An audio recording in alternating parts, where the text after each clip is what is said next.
Hello YouTube! I want to take a moment to thank all the people who spared the time to listen to what I hope to be mellifluous musings. I also want to thank my girlfriend for helping me record my words.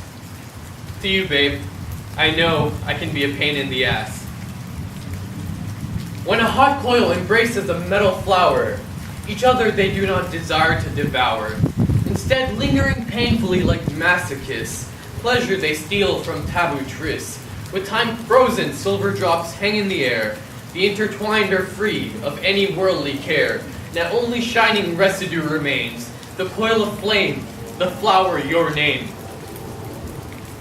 Exclaimed.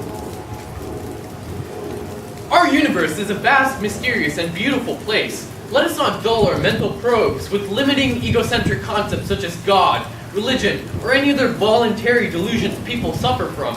From my point of view, it resembles escapism, a step away from reality, no matter how cold or harsh, to find some temporary comfort, motivation, or whatever feeling you are seeking.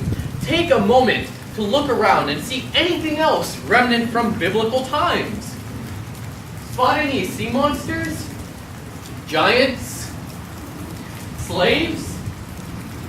Women without any rights being forced to marry their rapists? If we can step forward and discard the ridiculous, why must there be a need for a humanistic, omnipotent God with petty emotions?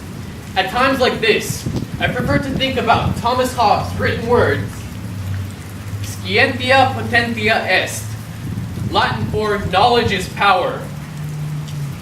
What do I think about God? I believe that with the knowledge humans have accrued within the past decade, at the very least, allow for a universe with no God, a watch made without any watchmaker. We know about virtual particles that are constantly appearing and disappearing, existing for interim moments before they can be observed by the universe. The fact that particles can come into existence spontaneously, collide, and react is not the reason why I became an atheist. But it's the last nail in God's coffin. Nietzsche might be able to rest in peace after all. However, there are many things we do not know. The education system in the United States does nothing to help. Unlike the UK, where creationism is now rightfully banned. Children in school are still learning Newtonian physics, which adheres to the classical model, whereas quantum physics is what should be taught, because it is infinitely more accurate. Do you have a cell phone?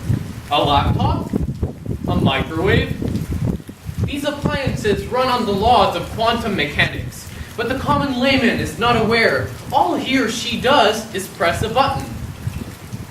Statistically, atheists in the United States are a rising minority, outnumbering gays, Jews, and black people. We have come far as a race, indeed, since even the current Pope advocates evolution, contrary to most American politicians and lawmakers. If there is a God, despite there being no need for one due to quantum physics, I don't think any human being could comprehend what it would be like. I often ponder on the existence of fourth-dimensional beings, which would actually appear to us as gods, but I lay that theory to rest with the idea that maybe not everything is so convoluted. So what do people attribute with God? Omnipotence? Omnipresence? No beginning, no end? Remind me of anything? Energy, perhaps. I bet you've heard that energy cannot be created or destroyed at one point or another. That's some food for thought. So, I recently learned that my late bipolar friend who hung himself might have been doing methamphetamine with a girl the night before. This makes me furious and sad, because apparently this girl might have been leading him on and giving him drugs. I can only consider the possibility that he left with no word or reason since he reached an emotional low, as bipolar people are prone to doing. I'm sure the meth did not help. He was found in the morning by his friend and roommate, who had to check his pulse. An unpleasant experience, I'm sure. He left a daughter behind twice, leaving the state where she resided, and then permanently leaving her life. I hope this life was worth living up until the end. It is usually not, but people have to go through it somehow, explaining why half of the US is on antidepressants. Escapism everywhere. This poem is almost an allegory. The rugs.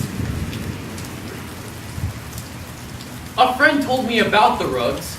It was something new, violating the barren, bland doldrums I slept through from 8 to 5. With some money, we'll keep the sources hidden for my sake. I bought the rugs, I inquired about usage, and my friend showed me how. Minutes later, I enjoyed laying down looking at the patterns, through taking in the rugs. So many different kinds, I exclaimed. Persian, sisal, wool, synthetic. It got so I couldn't feel the rugs anymore. I need more and new kinds. I guess the rugs filled a hole in my floor. A home without a hole is a nice show. What I did not know was the hole got bigger, untamed. But the rugs were endless, until one day, the hole in my floor swallowed me whole. Thank you for listening. Auf Wiedersehen!